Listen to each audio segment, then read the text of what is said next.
Alhamdulillah, Alhamdulillah Rabbil Alamin, Alhamdulillahilladzi bi-tawfiqi wal hidayah, wa nasta'inuhu bi fadlihi wa quwwatihi al-uluhiyyah, la hawla wa la quwwata illa billah. Asyhadu an la ilaha illallah wahdahu la syarika lahu wa asyhadu anna Muhammadan 'abduhu wa rasuluh. Allahumma shalli 'ala sayyidina Muhammad wa 'ala ali sayyidina Muhammad. Fa ya ayyuhan nas ittaqullah haqqa tuqatih wa la tamutunna illa wa antum muslimun. Qala Allah ta'ala fil Qur'an al-'azim, a'udzu billahi minasy syaithanir rajim. Bismillahir rahmanir rahim. Yarfa'illahu alladhina amanu minkum walladhina utul 'ilma darajat. Hadirin muhtaramin jamaah salat Jumat yang insyaallah diberkahi oleh Allah Subhanahu wa taala. Di siang yang penuh berkah ini, marilah kita senantiasa meningkatkan kualitas iman kita serta takwa kita kepada Allah Subhanahu wa taala. Dengan sebaik-baiknya iman dengan cara menjalankan segala perintah Allah dan menjauhi segala larangan Allah Subhanahu wa taala. Dengan iman hati kita akan menuntun menuju kebahagiaan dunia maupun akhirat. Dengan iman hati kita akan menuntun menuju sebuah kedamaian. Dengan iman hati kita akan menuntun menuju sebuah ketenangan. Maka di siang yang penuh berkah ini, marilah kita senantiasa memperjuangkan keistiqomahan kita, memperjuangkan keimanan kita, memperjuangkan ketakwaan kita kepada Allah Subhanahu wa taala, dan mudah-mudahan kita senantiasa mendapatkan surga Allah Subhanahu wa taala. Amin ya rabbal alamin. Hadirin jemaah salat Jumat yang berbahagia, mungkin sering sekali terbesit sebuah pertanyaan dalam pikiran kita. Mengapa orang yang senantiasa mengabdikan dirinya di dalam masjid, membersihkan masjid, menyapu masjid, mengembal masjid, dan lain sebagainya, mungkin biasa disebut dengan takbir masjid, khususnya di daerah pedesaan-pedesaan, terkadang hidupnya kurang sejahtera, terkadang hidupnya kurang bahagia, terkadang hidupnya kekurangan harta dan lain sebagainya. Maka dari itu kita bisa bersama jawab bersama kalau salah satu kisah sahabat Nabi Muhammad SAW, yaitu Khulafaur Rasyidin. Ada Abu Bakar As-Siddiq, ada Umar bin Khattab, ada Utsman bin Affan, dan ada Ali bin Abi Thalib. Umar bin Khattab merupakan seorang panglima perang yang sangat ditakuti oleh musuh-musuhnya. Beliau merupakan seorang panglima perang yang sangat disegani oleh seluruh umat Islam. Beliau senantiasa beraktivitas pagi, siang, sore, malam, menggunakan jabatannya, menggunakan kedudukannya sebagai seorang panglima perang untuk mencari ridha Allah Subhanahu wa taala. Kemudian ada Utsman bin Affan. Beliau merupakan salah satu sahabat Nabi yang senantiasa beraktivitas jual beli, perdagangan, yang kemudian keuntungannya senantiasa disodorkan kepada fakir dan miskin. Beliau senantiasa mencari ridha Allah Subhanahu wa taala menggunakan harta benda. Kemudian ada sahabat Nabi yang bernama Ali bin Abi Thalib. Beliau merupakan salah satu sahabat yang sangat cerdas. Beliau senantiasa melakukan aktivitas yang berhubungan dengan keilmuan. Beliau senantiasa mengajarkan sebuah keilmuan. Beliau senantiasa mengamalkan sebuah keilmuan, dan beliau senantiasa mencari ridha Allah Subhanahu wa taala dengan keilmuan tersebut. Sehingga cerita tentang seorang budak yang bernama Bilal bin Rabah. Beliau berpikir, saya tidak memiliki tiga hal tersebut. Ketika Umar bin Khattab sudah mencari ridha Allah dengan jabatannya, dengan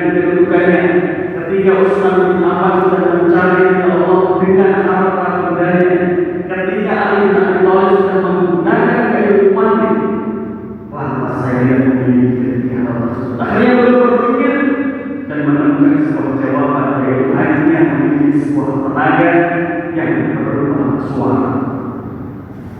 Akhirnya beliau senantiasa mengabdikan kehidupannya sampai akhir hayatnya untuk senantiasa mengumandangkan akan sholat lima waktu.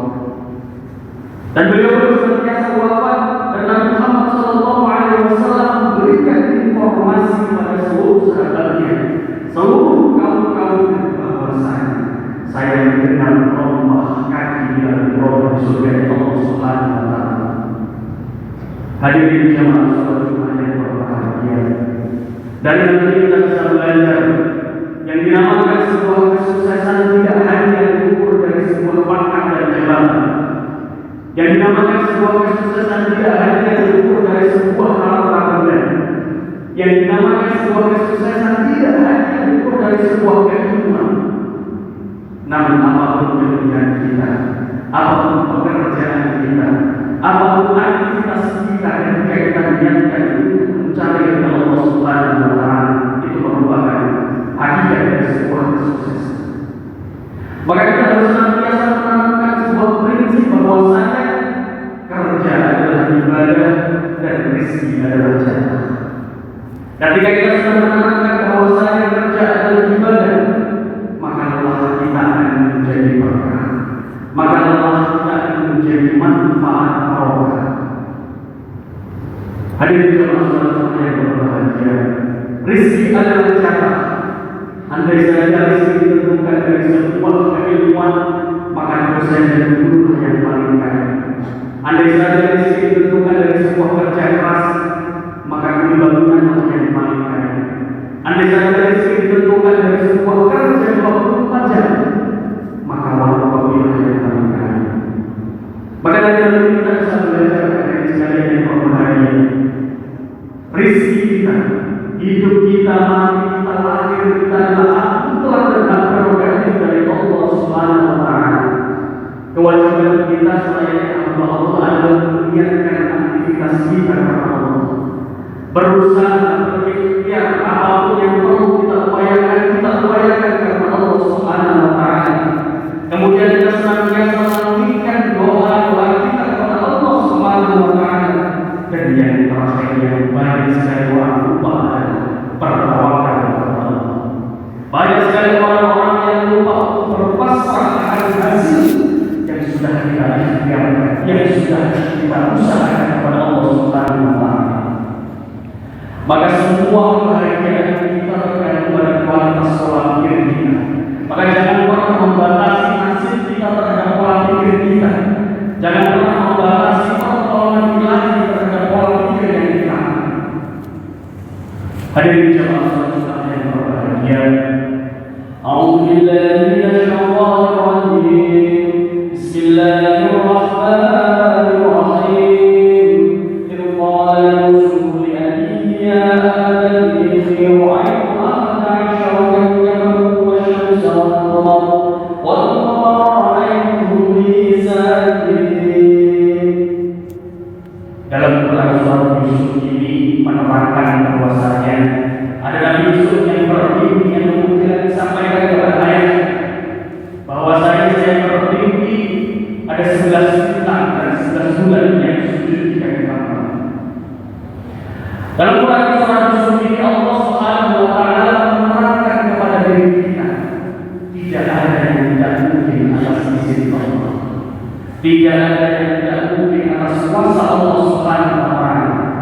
Terkadang kita senantiasa membatasi kesembuhan kita terhadap pola pikir kita. Terkadang kita senantiasa membatasi kesuksesan kita terhadap pola pikir kita. Misalnya, saya orang yang tidak mampu, tidak mungkin saya sukses. Saya memiliki catatan kecil, tidak mungkin saya sukses. Maka jangan sekali-kali kita membatasi pertolongan ilahi terhadap pola pikir kita. Hadirin jemaah salat Jumat yang berbahagia. Maka ketika kita ingin memulai sebuah pekerjaan, jangan pernah yang membayangkan sulitnya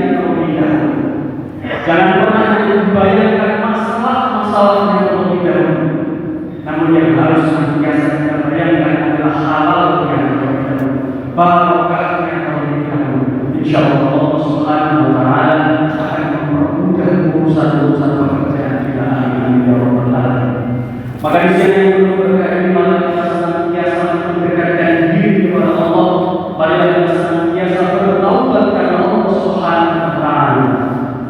Karena sesungguhnya Allah Subhanahu wa Ta'ala mencintai para pendosa akan istighfarnya daripada orang yang soleh yang sombong terhadap amal-amalnya. Maka orang yang soleh memiliki kesempatan untuk menjadi salah, dan orang yang salah memiliki kesempatan untuk menjadi soleh.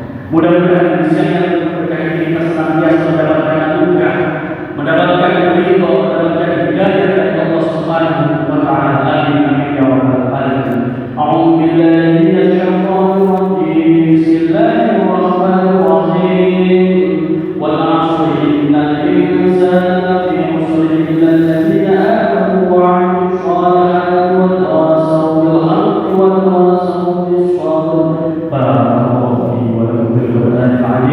ونفعني وإياكم بآياته وذكر الحكيم وأقول قولي هذا أستغفر الله العليم إنه هو الغفور الرحيم.